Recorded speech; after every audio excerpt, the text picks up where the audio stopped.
디모데후서를 지금 딱 지났는데 한 주밖에 지금은 상황이 안 되는데요. 한 주 만에 이것을 어떻게 정리할 수 있을까? 또 이제 여호수아서 이번 달과 계속되는 이 여호수아서를 통하여 하나님이 준비하신 걸음, 그죠? 이번 한 해를 보니까 어떻습니까? 민수기를 통하여 우리가 광야에서 이제 가나안으로 들어가기 직전, 그 직전을 보여주시면서 우리가 아직 해결해야 될 것이 있다는 것을 보여주셨습니다. 그죠?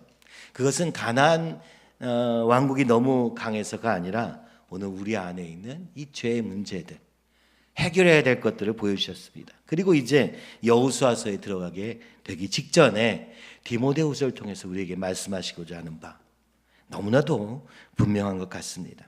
사도 바울이 감옥에 갇혀서 이제 죽음을 앞두고 있는 시점에 유일한 제자, 그죠?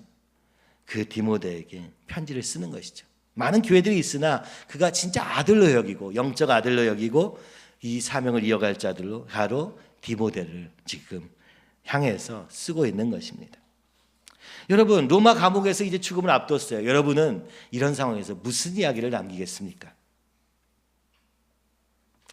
바울은 두 가지를 얘기하고 있는데, 첫 번째는 끝까지 충성된 일꾼이 되어 선한 일을 계속해라, 이것이었습니다. 이게 2장의 내용입니다. 3장을 우리가 다룰 거지만 2장에서는 사실은 이런 얘기죠. 첫 번째, 충성된 일꾼, 그죠? 충성된 일꾼이 되라. 그래서 주님, 선한 일, 그럼 무엇이 선입니까? 하나님 보시기에 무엇이 선입니까? 이것은 성경에 보면 우리 세상을 창조하시고 보시기에 좋았더라, 토브와 같은 뜻입니다. 이 선은 우리가 보기에 선이 아니고 하나님의 뜻이 이루어지는 선입니다. 하나님 보시기에 좋은 것, 그것을 하는 일꾼을 끝까지 충성돼서 해라라고 얘기합니다. 근데 첫 번째는 무엇입니까? 이것을 되려면 첫 번째 필요한 게 뭐냐 보니까 2장 1절과 3절을 같이 읽어보겠습니다. 내 아들아, 보일까요? 내 아들아, 그러므로 너는 그리스도 예수 안에 있는 은혜 가운데서 강하고, 3절, 너는 그리스도 예수의 좋은 병사로 나와 함께 고난을 받으라. 충성된 일꾼의 첫 번째는 은혜로 강하여져서 그리스도의 군사가 되어, 군사는 뭡니까? 전쟁을 견뎌내야 됩니다. 즉 고난을 이겨내라. 충성된 일꾼의 첫 번째는 은혜로 강하여져서 이 세상의 모든 풍파와 그 상황을 믿음으로 이겨내는 군사의 삶을 살아라. 고난을 견뎌내는 인내의 삶을 살아라. 이게 첫 번째였습니다. 2장에서 두 번째 충성된 일꾼의 특징, 두 번째는 뭡니까? 2장 21절 이렇게 쓰여져 있습니다.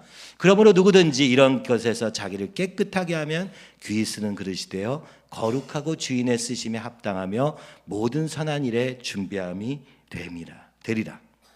자, 금그릇도 있고 은그릇도 있고 나무 그릇도 있고 돌 그릇도 있습니다. 그러나 주님이 찾으신 것은 금그릇이 아니라 무슨 그릇이 되었든 깨끗하기만 하면 된다. 그렇죠? 능력 있는 사람이 아니라 깨끗한 사람이 필요하다. 그래서 교회가 이 땅에서 이 마지막 때에 승리할 수 있는 유일한 기회는 로마를 꺾고 왕이 되고 하는 게 아니고 깨끗해지는 것이다. 죄로부터 자유로움을 얻게 되는 것이 유일한 승리의 길이다 얘기하면서 2장 22절 23절 한번 보시죠. 또한 너는 청년, 한번 같이 읽어보시죠. 또한 너는 청령의 정욕을 피하고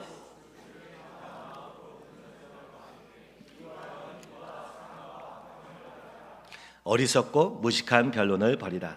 이에서 다툼이 나는 줄 압니다. 깨끗하다는 건 뭡니까? 이 정욕을 피하라. 정욕을 이기라가 아닙니다. 우리는 이길 수 없어요. 피하라. 여러분, 세상에 살면서 내가 원하는 대로 하면서 나 이거 못 이기겠어, 이기려고 합니다. 여러분, 요셉이 그랬던 것처럼 피할 수밖에 없는 존재입니다. 우리는 욕심 안에서 순식간에 무너지는 사람들이기 때문이죠. 그리고 뭐라고 합니까? 주를 부르라.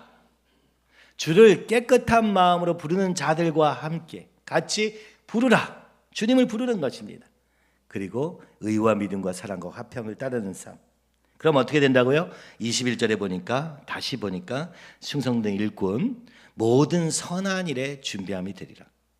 디모데후서에서 우리의 인생의 목적이 뭐냐? 선한 일이라고 얘기합니다. 이것이 뭡니까? 원래 하나님이 지으셨던 목적, 바로 그 선을 얘기하는 것입니다. 그렇죠? 하나님의 뜻이 이루어지는 것이 선이고, 이 일을 감당하기 위해서는 군사의 자세로 은혜로 강하여져서 고난을 견뎌내고 날마다 깨끗하여짐으로 말미암아, 그죠? 주님이 일하시도록, 주님이 말씀하시기에 들리도록, 주님이 우리 가운데 거하실 수 있도록 하는 이 깨끗함이 중요하다고 이야기합니다. 근데 어떻게 합니까? 어떻게 깨끗해집니까? 주를 부르라. 그죠? 그 주를 부르고 또 부르는 것. 우리 마지막에도 부를 찬양인데, 제가 지난주에도 계속 불렀던 찬양은, 그죠? 주를 만나면 끝난 것이다. 거기에서 보면은 여러분, 저 혼자 말씀 보다가 어떡하지? 어떻게 내가 정말 주님이 기뻐하시는 상태가 되지? 어떻게 해야지 내가 주님을 더 사모하게 되지? 막 이렇게 고민하고 있다가 이 찬양 부르면서 알았어요. 날마다 말씀을 입에 붙이고 날마다 찬양과 기도를 내가 하면 그걸 하니까 저절로 되는 거야. 그죠? 주님 마음이 뜨거워지고 주님이 너무너무 바라보게 되고 이렇게 되더라고요. 참 신기하다고 생각이 들었습니다. 우리는 뭘 해서 이게 될 거라고 생각하는데 그렇지가 않고 오히려 어떻습니까? 주님을 부르면 됩니다. 주님을 찾으면 됩니다. 믿음은 다른 게 없는 것 같아요. 그거 외에는 없는 것 같습니다. 자, 그래서 2장에서 보니까 주를 깨끗한 마음으로 부르는 자들과 함께 같이 부르라는 거죠. 예, 그렇습니다. 우리가 할 수 있는 건 다른 게 없습니다. 주님을 같이 부르는 거. 저는 그런 생각 해봐요. 우리가 매일 아침에 모여서 이것도 해야 되고 저것도 해야 되고, 얼마나 교회도 또 분주할지 몰라요. 아침에 모여서 새벽 기도 때부터 같이 주님을 부르는 것, 그럼 충분한 것 같아요.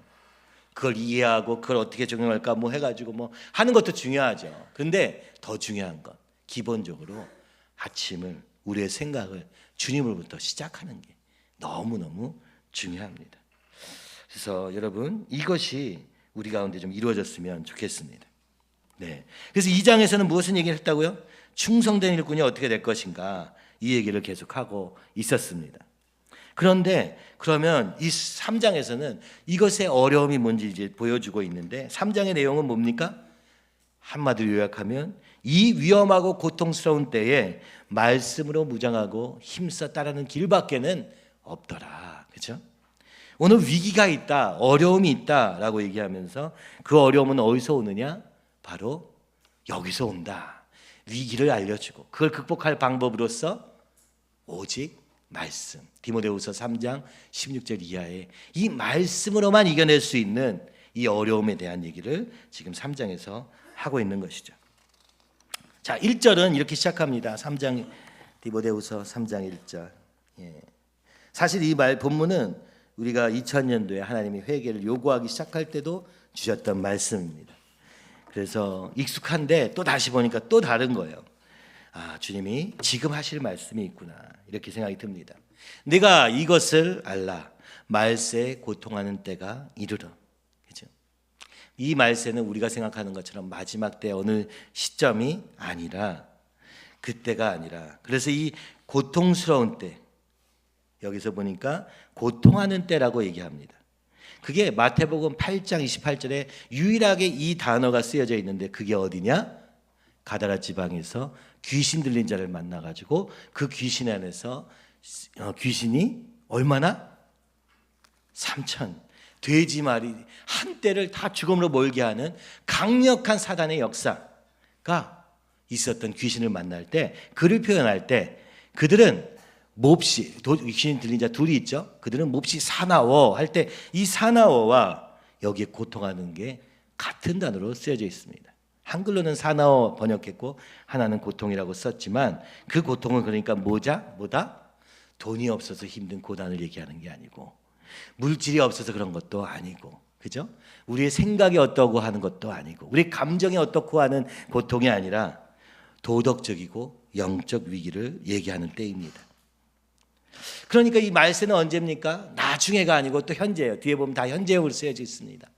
예수님의 초림과 재림 사이에서, 그죠? 오늘 우리가 살고 있는데 그 기간에는 이럴 수밖에 없다고 지금 바울이 설명하고 있는 것이죠. 뭐냐? 동덕적 영적 위기가 계속된다. 그러면 어떻게 생각합니까? 바울이 지금 로마에 갇혀 있으니까 어떻게 생각됩니까? 우리가 생각할 때는 이 로마만 없어지면 교회가 이제 그 핍박에서 벗어날 수 있지 않을까? 이렇게 생각이 듭니다. 근데 지금 바울은 완전히 다른 얘기를 하고 있는 거예요. 오늘 우리도 이 세상이 문제라고 생각합니다. 근데 그 문제가 어디 있다고 생각해요? 세상이 문제야. 이념을 가진 자들이 문제야. 맞습니다. 문제는. 근데 문제의 핵심은 어디에 있느냐? 근데 바울은요, 로마가 문제니까 로마를 무너뜨리기 위해서라 이렇게 얘기하지 않고요. 뭐라고 얘기합니까? 교회 안에 죄가 문제다라고 얘기합니다. 이 사나운 본성이 가장 큰 교회의 위협이다. 외부의 핍박도 지금 견디기 어려운 때를 살고 있고 그 핍박으로 죽게 되는 바울이지만 지금 디모데에게 말하는 것은 그것이 문제가 아니다. 그것은 당연한 것이다. 2장에서 얘기했죠. 은혜에 강하여 고난을 군사와 같이 견뎌내는 삶은 당연한 것이요. 3장에서는 이 외부의 핍박이 아니라 내부의 위협, 즉 죄의 문제가 더 큰 문제라고 말하는 것이죠. 오늘도 마찬가지입니다. 교회 안에 죄가 용납되고 그로 말미암아 말씀이 상대화되고 신앙의 본질보다 형식이 강조되는 이 시대, 표면적인 시대 속에서 교회는 교회 안의 문제로 말미암아 무너지는 것이지 결코 세상이 교회를 이길 수는 없는 것이죠. 자, 2절부터 5절 우리가 같이 읽어보았죠. 그러면 교회 안에 도사린 내부의 위협이 뭔가를 자세히 설명하는데 그때 18가지로나 설명하고 있는 것을 보게 됩니다. 첫 번째 시작은 뭡니까? 자기 사랑으로 시작하고요. 그것의 결론은 무엇입니까? 경건의 능력이 없는 것입니다. 딱 이것만 생각하면 돼요. 오늘 이 교회가 언제 무너지냐? 자기를 사랑할 때 무너지고요. 그 결과는 어떻게 되느냐? 거룩의 능력, 경건의 능력이 없는 것으로 나타난다. 이것을 주의해라. 이것이 가장 큰 위협이다. 이 얘기를 계속 지금 바울이 하고 있는 것이죠. 외부의 박해보다 더 위험한 내부의 위협이 있다고 말하는 것이죠. 감옥에 갇히는 것보다 더 무서운 문제는 차라리 감옥에 갇히면요 기도를 하다고 말씀이라도 보겠죠. 문제는 우리의 죄를 용납하고 그대로 사는 거며 심지어 우리가 서로가 그죠 합리화하고 괜찮다 그죠 그러다 보면 어려운 것이죠. 그러면 죄에 대해서 이건 나쁜 거야 이렇게만 말하는 거랍니까? 아니요. 그럴 수밖에 없는 우리의 현실 속에서 내가 자란 환경이 이렇고 내가 이렇게 돼서 어쩔 수밖에 없는 이 자리에 있어요. 주님 바꿔주세요. 주님 앞에 나가면 되거든요. 근데 인간이 제일 하기 싫어하는 게 주님 앞에 엎드리는 것이고 주님 앞에 나가는 것이고 그것이 어떻게 나타납니까? 나의 죄인됨을 인정하는 것을 하기 싫어해요. 그러면 죽을 것처럼 어려워합니다. 아니 우리가 원래 본질상 죄인이라며 그거는 동의하는데 나로 들어오면 다 거부합니다. 아무리 은혜 받아도 아무리 오랫동안 교회 생활해도 마찬가지입니다. 주님 저는 주님 없이는 살 수 없는 죄인입니다 라는 결론이 우리 삶에 있는 게 중요합니다. 근데 중요한 거는 그거 전에 그럼 어떻게 되느냐 여기서 보여지는 18가지를 기억해 보면 이렇습니다. 자 보면 우리 중심에 뭐가 들어갑니까? 자기 사랑이 들어가기 시작합니다.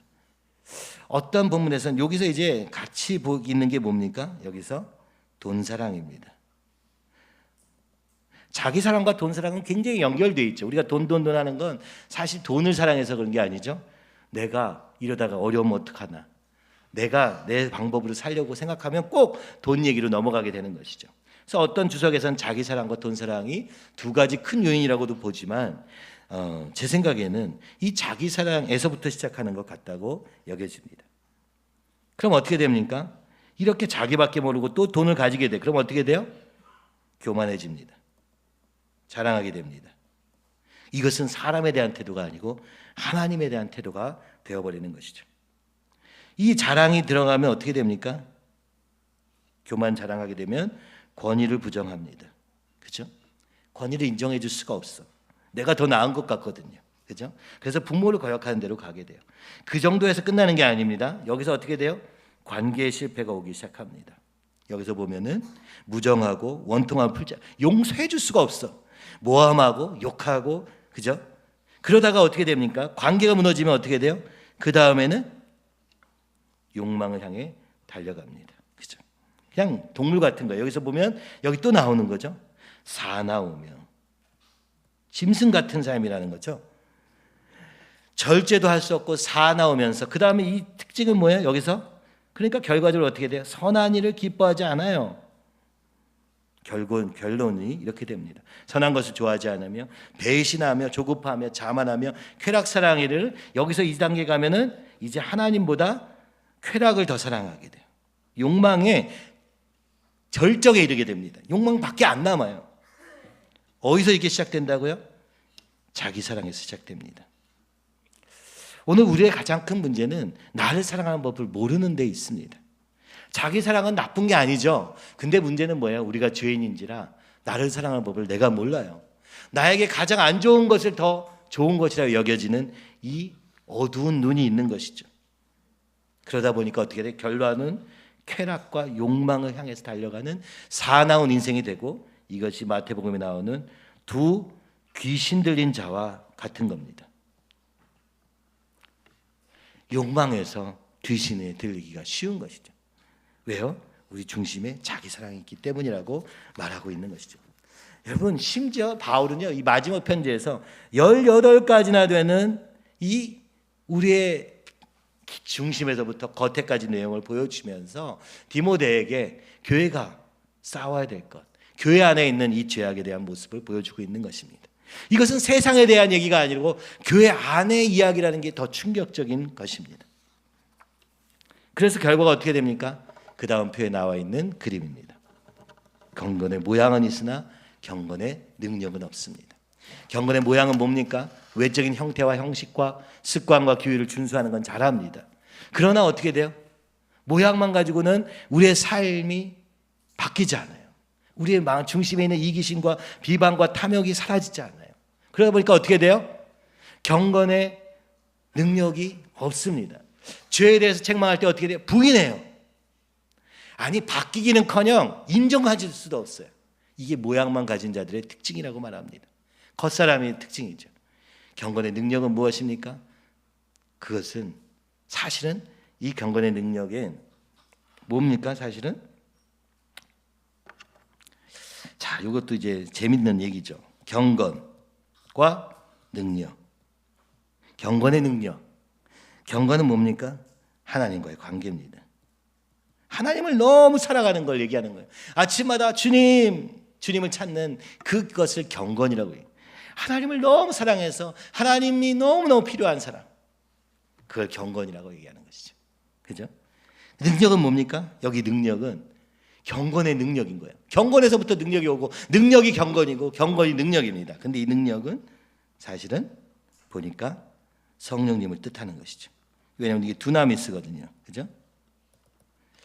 이것은 어떤 원동력을 얘기하는 것입니다. 원동력, 파워. 여러분 살면서 내가 이걸 좀 하고 싶다, 이런 원동력이 생기나요? 언제 생겨요? 돈을 내가 벌어야겠어, 이럴 때 원동력 생기죠.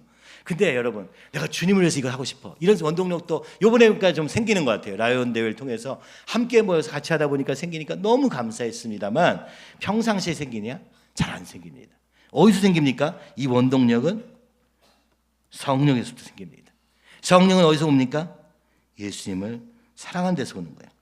그러니까 예수님을 사랑하는 이 경건의 자세는 우리에게 성령님이 우리 가운데 역사하심으로 말미암아 능력으로 나타나요. 그럼 어떻게 되겠어요? 결과 선한 일을 하게 됩니다. 선한 일은 뭐라고요? 하나님의 뜻대로 움직이게 되는 거예요. 그 소원과 동력이 여기서부터 생기는 거예요. 그러니까 우리의 능력은 경건의 능력이 있다는 거예요. 주님과 함께, 주님을 향해, 주님의 영광을 위해. 그러니까 어떻게 돼요? 오늘 우리가 움직여져요.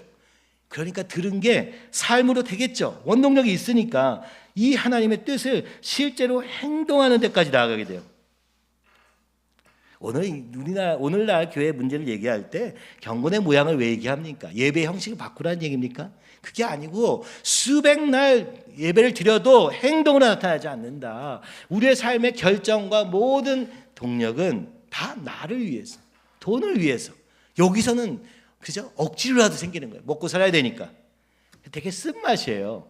막 뭔가 거대한 걸 꿈꾸면서 막 이루리라 이런 게 아니고 그냥 먹고 살기 위해서 하는 정도의 그걸 갖다가 능력이라고 말하는 거예요. 우리가 얘기하는 능력은 세상에서 잘 사는 능력은 그 정도 얘기를 하는 거예요. 여기의 능력은 뭡니까? 하나님의 뜻을 향해서 그것이 나의 당장의 어떤 유익과 상관없을 때에도 주님 때문에 할 수 있는, 그리고 움직일 수 있는 힘의 동력. 어디서 오냐? 우리 안에 없다. 어디 있다? 성령님께 계시. 우리가 낸 성령님의 감동으로만 움직이는 거예요. 감동으로 움직이는 거예요. 성령님이 우리 안에 말씀하시고 그 주님을 받을 수 있어야 되는데, 문제는 이 성령님이 뭐 물건도 아니고 능력 그 자체도 아니고 어디서 오느냐? 예수님을 사랑하는 데서 오는 거죠. 예수님을 사랑하는 건 어디서 옵니까? 사실은 우리로서는 할 수 없다는 손 들고 나아가는 데부터 시작하는 거예요. 주님, 저에게는 아무것도 없습니다. 주님이 나와 함께 하시면 저는 하루도 살 수 없습니다. 이것이 경건의 모습이에요. 그럼 경건한 거예요. 경건의 정의입니다. 그러니까 진정한 그리스도인은 어디에 있느냐? 주님을 너무 사랑해서 그 주님으로부터 성령의 감동을 받아 그 성령께서 우리에게 마음의 소원을 주시고 행하시는 분이 우리를 움직이게 하는 거예요. 이거는 내가 해야지, 힘들어 죽겠는데 해야지, 이런 것과는 다른 차원의 얘기예요. 그냥 하게 되는 거예요. 그래서 하고 있으면서도 어떻게 얘기해요? 하게 하셨다라고 말하는 거예요. 왜요? 내 안에는 그런 소원이 없었는데 주님으로부터 온 소원으로 움직이니까. 이게 성령의 역사라는 거예요. 그렇죠? 여러분, 이게 너무 중요합니다. 방언의 유익을 얘기할 때도 왜 성령의 역사를 얘기하느냐? 여러분, 기도해서 앉아가지고 기도하려면 어때요? 잡생각 들고 뭐 온갖 난립니다. 근데 방언을 받으면 내가 원래 의지보다 주님께서 함께 하심을 세워주는 게 있는 거예요. 그죠? 말씀 볼 때 지혜의 능력이 있으면 성령께서 우리에게 지혜를 주셔서 또 생각이 이어나가게 하고, 그죠? 또 그 말씀 안에서 고민하게 하는 거, 이것도 성령의 역사입니다. 그러니까 그리스도인은 한마디로 성령의 능력으로 사는 것이다. 그것은 어디서 오느냐? 경건에서부터 온다. 그래서 이거를 붙여서 경건의 능력이라고 말하는 거예요. 여러분, 우리 그리스도인의 가장 중요한 건 이 경건의 능력이 없느냐가 전부예요. 그러니까 경건의 모양만 있는 게 문제가 아니고, 모양을 바꾸자는 얘기가 아니라 진짜 우리 안에 경건의 능력이 있는가? 내가 정말 그만큼 주님을 사랑하고 그 주님으로부터 받은 소원을 가지고 움직이고 그것을 정말 내 몸을 쳐서 복종시킬 수 있는가? 너무너무 중요한 얘기입니다. 그래서 5절까지밖에 안 했는데 경건의 모양은 있으나 경건의 능력이 없는 자들. 그죠? 게다가 여기서 이제 끝나는 게 아니에요. 문제는 자기 사랑으로 시작된 악의 사슬, 여기서부터 시작하고요. 자기 사랑. 그러니까 여기 똑같은 얘기예요, 사실은요. 그죠? 어떻게 보면 똑같은 얘기예요. 여기에 누가 있어야 돼요? 여기에 성령님이 우리 가운데 중심에 성령님이 계시면 돼요. 예수님을 사랑할 때 더 이상 나를 사랑하는 것이 아니라 주님을 사랑하는 것으로 성령님이 주인 돼서 거하실 때 여기서부터 우리의 중심에서부터 변화가 우리의 삶을 바꿔갑니다. 더 이상 돈을 의지하지 않고, 더 이상 교만하지 않고, 더 이상 권위에 굴복하지 않는 그런 교만한 자리에서 벗어나게 되고, 거기서 관계도 할 수 없고. 거꾸로 얘기하면 오늘 우리의 삶을 볼 때는 이렇게 거꾸로 봐야 돼요. 내가 욕심에 끌려다니고 있는가? 그럼 여러분, 성령님으로 말미암은 건 아니겠죠? 오늘 내 관계 안에 문제가 끊임없이 생긴다. 이것도 징조예요. 내 안에 성령님이 안 계시는구나. 오늘 권위에 순복할 수 없다. 이건 좀 더 안에 있어서 잘 안 보이는데 여러분 말과 행동 속에 사실 드러납니다. 이거 굴복할 수 없다. 그럼 여러분 안에 주님이 안 계신 거예요. 그죠? 주님이 내가 주인이 된 거예요. 여전히 내가 교만하다. 내가 뭐 한다고 막 자랑하고 싶다. 내가 주님 위해서 이렇게 했는데, 요즘 제가 제일 많이 듣는 얘기가 이건데요. 제가 얼마나 교회를 위해서 헌신했는데 왜 나한테 뭐라고 합니까? 뭐라고 하는 것과 그거는 상관없는 일이잖아요. 오늘 주님이 말씀 앞에서 말씀의 기준으로 얘기하시는 거는 언제나 우리는 다 이룰 수 없습니다. 중요한 건 뭐예요? 오늘도 그렇지 않구나. 인정할 수 있는 겸손한 자세고 다시 주님을 의지하는 걸로 바뀌는 기회가 된다면 유익한 기회가 될 수 있어요. 근데 이걸 못하겠다는 거죠. 왜요? 내가 얼마나 이 교회에서 오래 있으면서 내가 뭘 했는데, 이거는요, 이 교만입니다. 교만. 뭘 했느냐 안 했느냐의 문제가 아니라고요. 그리고 여기는 어디 있어요? 참 이것도 큰 것 같아요. 이 시대는요, 돈이 있냐 없냐가 이 모든 걸 결정해. 돈 있으면 교만하고, 돈 있으면 권위도 없고, 내가 제일 잘났으니까 관계도 다 해쳐요. 돈으로 매기하고 욕망도 펼쳐가요. 그게 뭐 고상하든 저질스럽든 간에 어차피 내 욕망밖에 없는 삶. 왜요? 이 여기로 갈 수가 없어요. 돈 사랑하면 나를 볼 수가 없어요. 내가 지금 나로 말미암은 것인가, 성령으로 말미암은 것인가를 볼 수가 없습니다. 여러분, 이러면 인생 망한 겁니다. 아무리 뭐 겉에 뭐가 돼 있어도요, 여기가 망하면 우리는 망할 수밖에 없는 죄인이라고요. 그렇죠? 오늘 주님이 눈으로 나를 보고 주님이 나를 보시는 관계로 가야 되는데, 그죠? 여러분, 이걸 우리가 몰라요. 내가 스스로 이걸 알 수 있습니까? 내 중심인데 자기 사랑인가 아닌가? 몰라요. 그것도 알 수 있다고 생각하는데 그렇지 않아요. 어디서 들어야 합니까? 보통은요, 그래서 교회가 필요한 건데 어디서 드러납니까? 관계 안에서 드러납니다. 욕심 레벨 정도, 욕망으로 막 달려가는 삶은 교회에 있기 잘 쉽지 않잖아요. 그죠? 예, 이건 많이 찔리니까. 근데 어디서 보통 드러나냐? 관계. 그죠? 그러니까 제가 혼자 생각한 거예요. 우리가 서로 보면 연약함도 많고 막 그렇잖아요. 성격도 막 그렇고 같이 있는 것보다는 따로 사는 게 좋다는 얘기를 제가 어르신들한테 제일 많이 들어요. 어차피 같이 있어야 피곤하다. 피곤합니다. 진짜 가족도 피곤한데 교회까지 있으니까 얼마나 피곤해. 그렇게 생각하는 게 우리예요. 이게 자기 사랑의 모습이에요. 나 혼자만 잘 살 수 있다고 생각하는 이 착각 또한 오늘 이 시대에 뿌려놓은 사단의 가장 큰 속임수입니다. 근데 저도 그렇더라고요. 교회에 있다 보면 혼자 있으면 훨씬 잘할 수 있지 않을까? 내가 주님을 더 사랑할 수 있지 않을까? 솔직히는 불가능합니다. 착각일 뿐이에요. 오늘 사단이 나 하게 하는 게 가장 큰 속임수예요. 근데 우리가 다 속아 넘어가요. 그럼 어떻게 할 수 있습니까? 거꾸로 알아요. 거꾸로. 관계 안에서 내 모습을 찾게 되는 거예요. 그게 은혜입니다. 나는 내 모습을 볼 수 없으니 옆에 사람이 봐주는 거예요. 볼 때 정죄와 판단을 보는 게 아니라 그 연약함을 감싸줄 수 있는 공동체로서 교회를 주신 거예요. 그러니까 같이 사는 게 힘들지만 그거 없이는 내 자신을 볼 수가 없고, 그러면 어떻게 돼요? 욕망을 향해 달려가는 건 순식간입니다. 그래서 하나님은 우리에게 서로에게 이 약점이 있는 우리, 그죠? 죄인들의 모임인 이 교회를 주셔서 여기서 서로를 보게 하시고, 그리고 이 관계 안에서 뭐 바꾸고 하는 것 자시고 전에 먼저 나를 보게 하시는 거예요. 내가 다시 주님께 돌아갈 수 있는 기회가 되게 하시는 거예요. 그러니까 같이 사는 게 피곤하죠? 같이 사는 거. 그래서 결혼도 안 하고 혼자 살려고 하는 세상에 이게 이론이 가능해지는데 아니에요. 왜 그러냐? 여러분, 지금 뭐 세상에서 막 난립니까? 그런 사람이 없는 것도 같은데, 그죠? 막 대단합니까? 막 모든 박수를 다 받아요? 그래봐야 그거 몇 년 갑니까? 10년, 20년이면 사라집니다. 기억도 못합니다. 지금 젊은 때는 사실 그게 필요해요. 내 능력으로 참 이거 막 목표를 향해서 달려가는 거 30, 40대 당연히 그래야죠. 그게 너무 바람직합니다만은 그게 영원하지 않습니다. 조금 꺾이고 나면 뭐가 보여요? 나는 아무것도 아니구나. 내 인생에 뭐가 남나?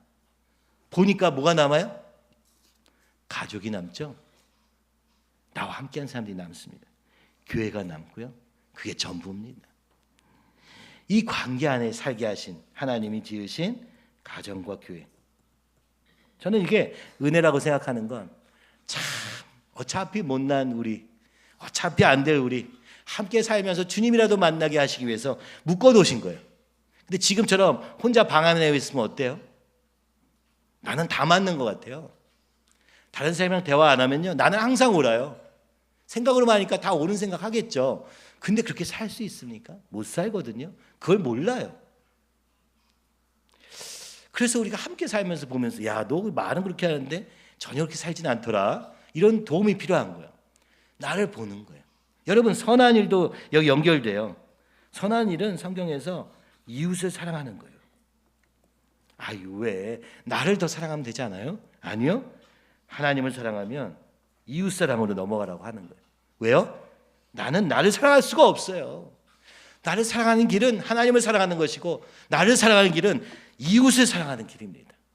이게 방법이에요. 그게 진짜 나를 위한 삶이에요. 내년 나중에 혼자 되지 않고 같이 할 수 있는 것. 여러분, 지금 잘하십시오. 나중에 혼자 있으면 너무 괴롭지 않을까요? 그죠? 지금 잘해야지. 지금 내가 잘난 맛에 막 주장하고 다니고 나중에 혼자 되면 무슨 소용이 있습니까? 정말 주님이 우리에게 이 관계라는 걸 주신 것은 축복인 것 같아요. 그렇죠? 교회를 주신 게 축복입니다. 아멘? 네. 좀 번거롭고 좀 복잡해지죠? 그러나 그것도 나를 위해 필요한 것입니다. 여러분, 이거를 우리가 여기까지 온 거예요. 그렇죠? 근데 여기 와가지고 나는 문제 없어, 이런 삶 같이 할 수 있을까요? 착각일 뿐인데 없습니다. 잘못했으면 잘못했다, 오늘같이 담대하게 이렇게 하시면 끝나는 거죠. 그거 가지고 뭐, 야, 쟤는 저런 사람이야, 이렇게 할 사람들도 아니잖아요. 세상은 그렇지만 주님 안에서는 우리가 끊임없이 이 죄가 이 가운데 역사하지 못하도록 해야 되는 것입니다. 자, 그 다음에 10절부터 넘어가겠습니다. 이제 넘어가면 어떻습니까? 10절에서 14절을 같이 한번 읽어보시면 좋겠습니다. 나의 교훈과 행실과 의향과 믿음과 오래 참음과 사랑과 인내와 박해를 받음과 고난과 또한 안디옥과 이고니온과 루스드라에서 당한 일과 어떠한 박해받은 것을 네가 과연 보고 알았거니와 주께서 이 모든 것 가운데 나를 건지셨느니라. 아멘. 자, 바울의 삶을 지금 정리하면서 디모데에게 알려줘요. 야, 내가 잘 가르치기도 했지, 내가 믿음을 살기도 했지, 그죠? 의향이 정말 주님의 영광을 위해 살기도 했지, 믿음도 가졌지, 오래도 참았지, 사랑도 했지, 인내도 했지. 근데 뒤로 가니까 뭐예요? 인내부터는 인내와 박해와 고난과 박해와, 그죠? 바울이 얘기합니다. 우리가 주님 뜻대로 사는데 다 모든 게 다 잘 되고 막 순전해지고 막 이런 거라고 생각하면 큰일 난다. 사역의 필수 요소는 뭐다?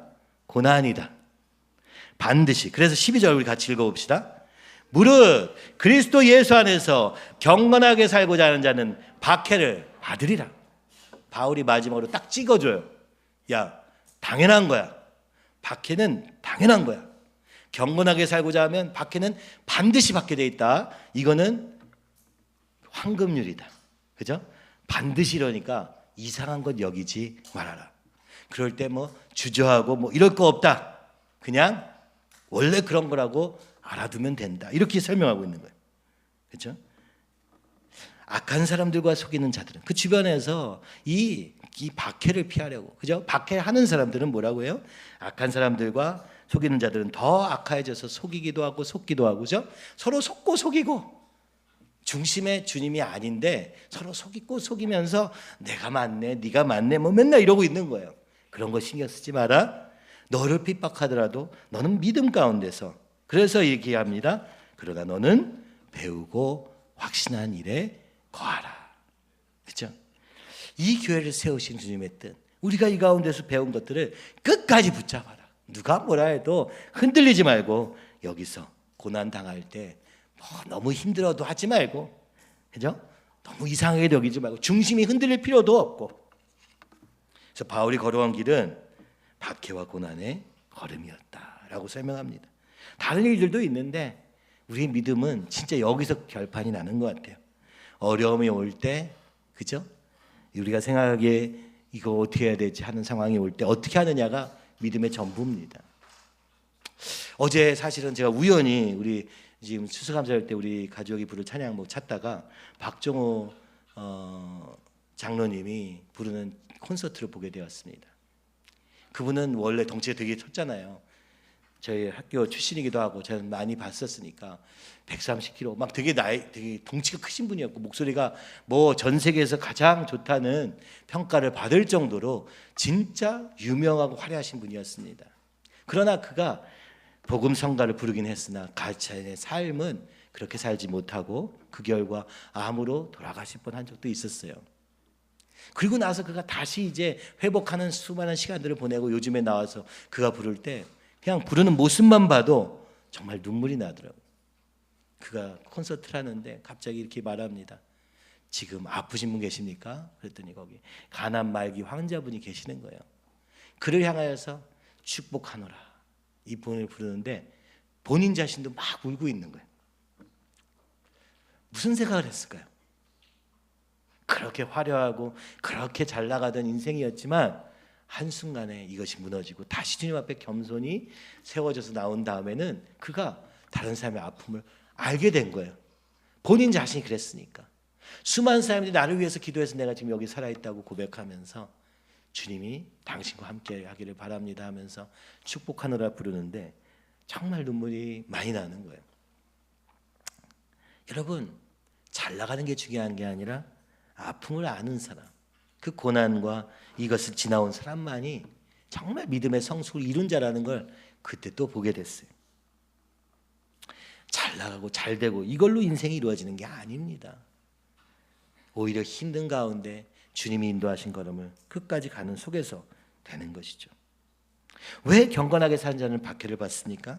세상이 어둠의 영에 속해 있기 때문입니다. 그렇죠? 그리고 빛 가운데 사는 성도는 세상과 충돌할 수밖에 없고 진리를 타협하지 않은 것은 세상의 반감을 불러오기 때문입니다. 그래서 너는 배우고 확실한 일에 거하라 이렇게 외치는 것이죠. 거하라, abide, 머물라라는 뜻입니다. 떠나지 말라는 뜻입니다. 성경 말씀에서 복음적 가르침, 바울의 가르침에서 떠나지 말라. 처음에 배우고 확실한 그 믿음을 끝까지 지켜라. 이렇게 얘기하고 있는 것이죠. 세상은 우리를 유혹합니다. 좀 시대에 맞게 변해야 되지 않냐?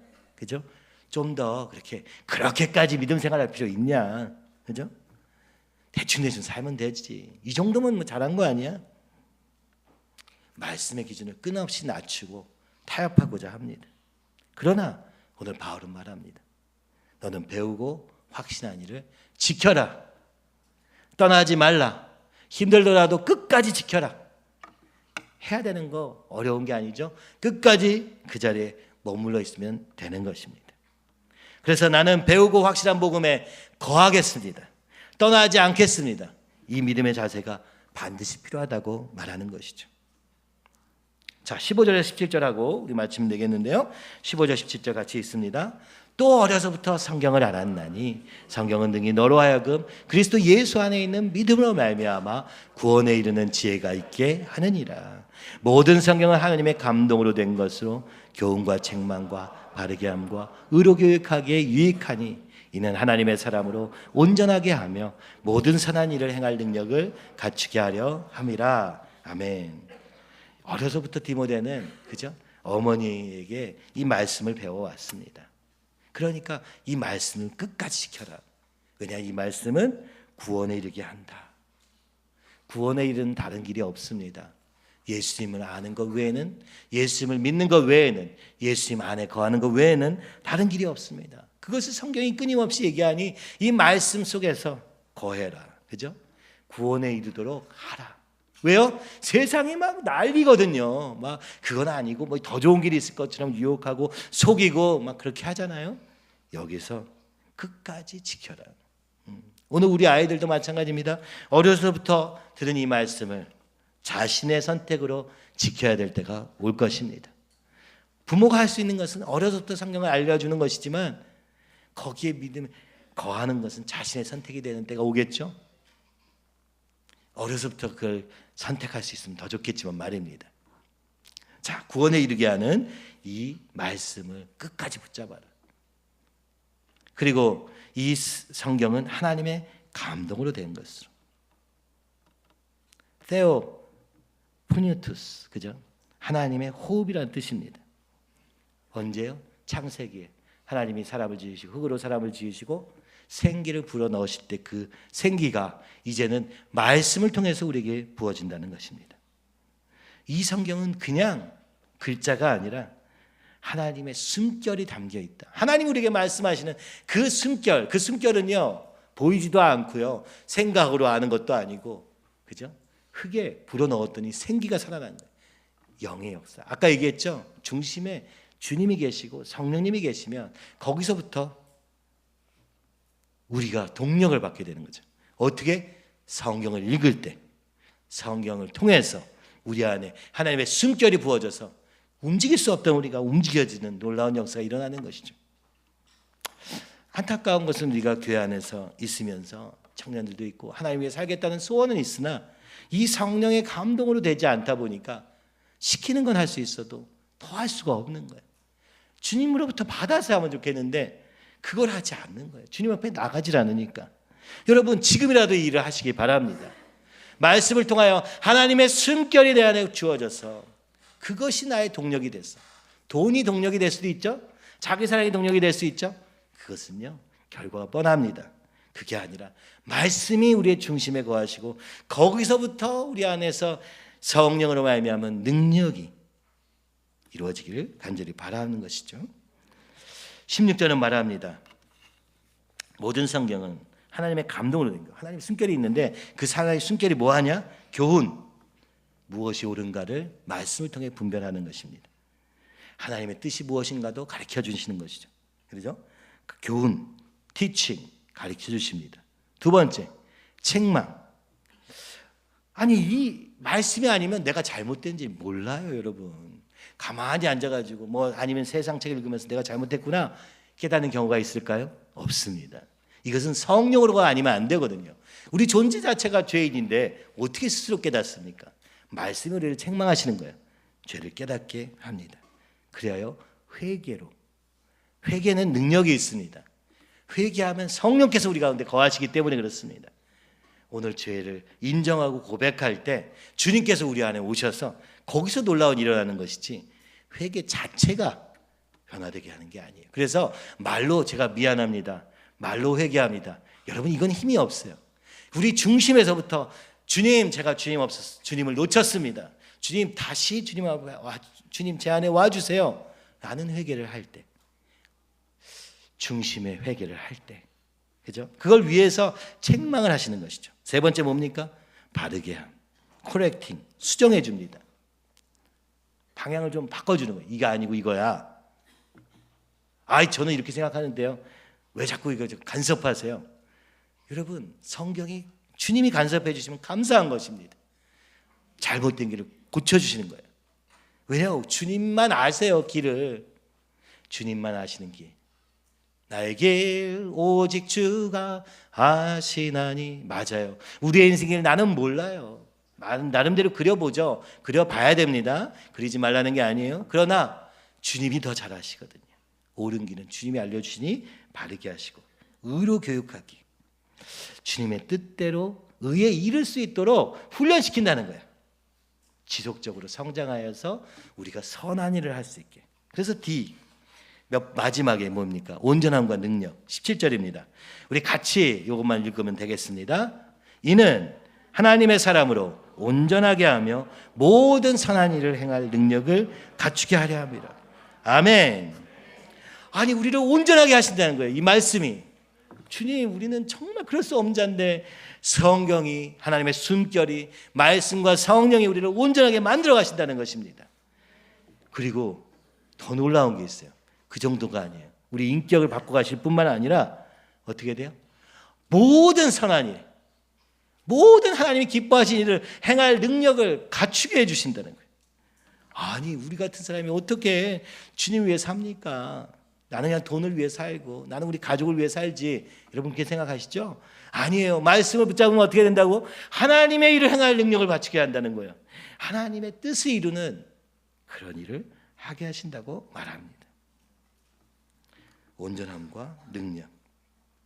이 악한 시대 속에서 흔들리지 않고 경건의 능력으로 오늘 주님의 뜻을 향해 달려갈 수 있는 힘은 우리의 능력으로 되는 게 아니고 오직 말씀의 능력으로 되는 것이고 오늘 우리의 중심에 주님이 거하실 때 이루어진 일이요 바로 성령의 감동으로만 이루어진 일이라고 보여지고 그런 자들을 통해서 하나님이 선한 일을 이루게 하실 때 그래서 어떻게 돼요?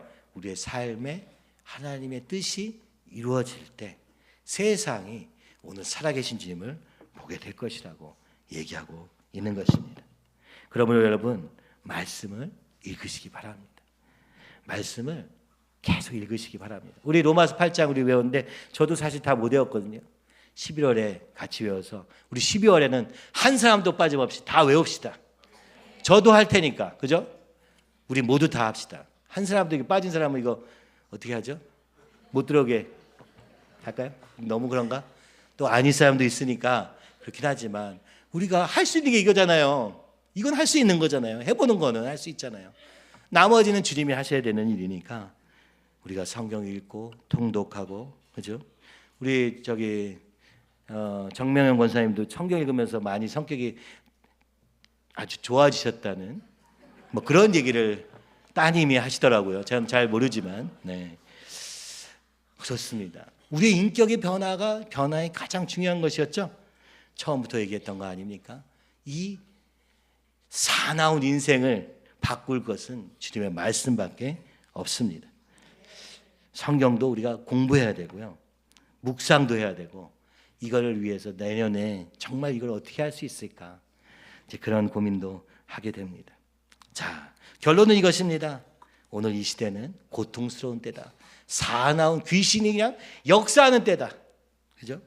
그 귀신이 아까 8절에도 나오죠. 피조물이 그 허무한 데 굴복하는 것은 하나님이 이렇게 만드셨기 때문이에요. 여러분, 피조물도 우리 인간을 보면서 저 인간이 해도 너무한다 이렇게 외친다는 거예요. 근데 왜 굴복하고 있으면 가만히 있어요?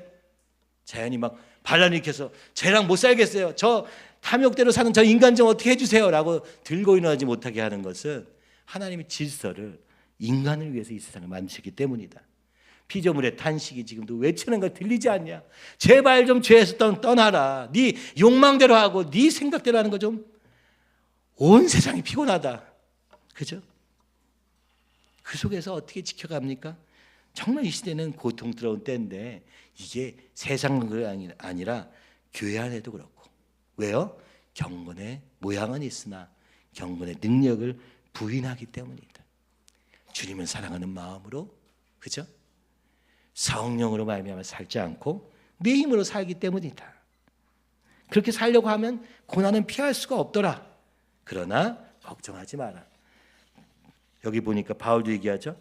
그 고난에 대해서 얘기하면서 뭐라고 합니까? 주님이 거기서 건지신다. 끝까지 붙잡고 말씀으로 승리해라. 디모데가 우리에게 얘기하고 계시는, 그죠? 디모데가 아니라 바울이 우리에게 남긴 유일한 말이요. 오늘 우리에게도 이 시대를 살아가는 그리스도인에게 이 성경을 통해서 우리에게 말씀하고 계신 바인 줄 믿습니다. 자, 다시 말씀으로, 그리고 성령의 강호 감동으로, 무엇보다 경건의 능력을 회복하여 주님을 사랑함으로, 그죠? 진정한 나를 위한 삶을 사는 저와 여러분이 되기를 간절히 축원합니다.